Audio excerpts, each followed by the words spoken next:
One common way of mounting DDoS attacks that became particularly prevalent with the hacktivist movement is crowdsourcing them. Now, what I mean by that is that you'd see tweets like these.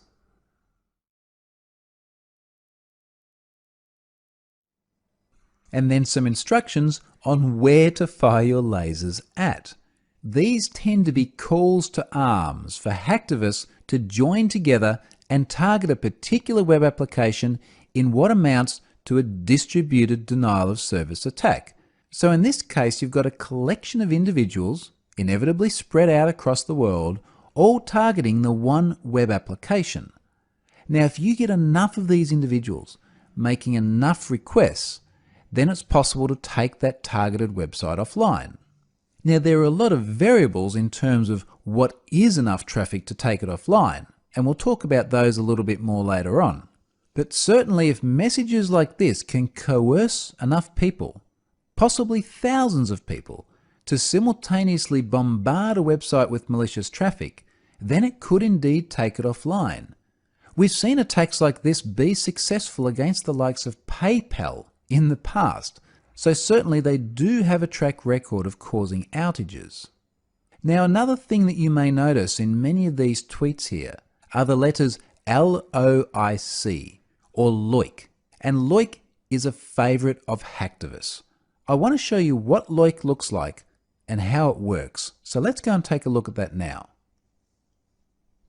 This is the low orbit ion cannon, otherwise known as LOIC. So this is the tool that we kept seeing featured in those tweets earlier on. And again, it's a favorite of hacktivists because it's freely available software. They run up on their machine and simply target a website. You get enough people running LOIC together and targeting the same website, and it may be taken down as part of a distributed denial of service attack. Now, LOIC is an extremely basic tool. We simply enter a URL, so let's pick our sample vulnerable website, and then lock on. Now, when we lock on, it resolves the domain to an IP address. There are a few other options that can be defined here as well in terms of how the attack packets are formed and then the destination they're sent to. For example, the port, which will default to port 80 because that's what HTTP runs over by default. We'll choose a method, TCP, UDP, or HTTP. We'll go with HTTP for the moment. And then other attributes such as how many threads to run and then what speed you'd like the process to run at. I'm going to leave everything else where it is at the moment. And this exercise is not so much to teach you how to mount a DDoS attack using LOIC, because as an individual you can't mount a DDoS attack. You need other people as well, otherwise it is not distributed. And the fact that it is not distributed is really not going to make it a denial of service attack either, because one individual just using LOIC is not going to be enough to take any website offline. But that said, let's hit I'm a charging my laser and start LOIC targeting our website.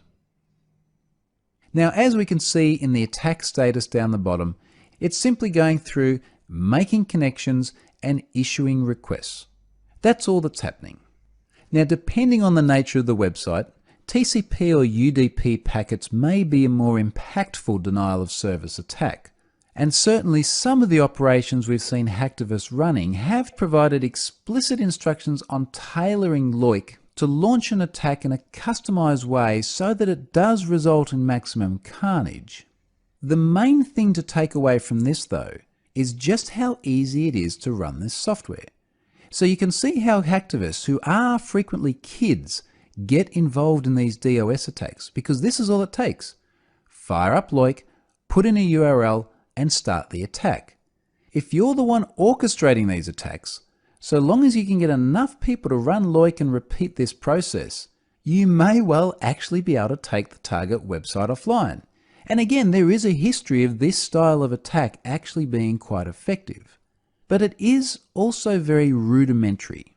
It's a simple tool and it requires crowdsourcing. DDoS has moved beyond that. In fact, DDoS is now frequently available as a service. Let's go and take a look at what I mean.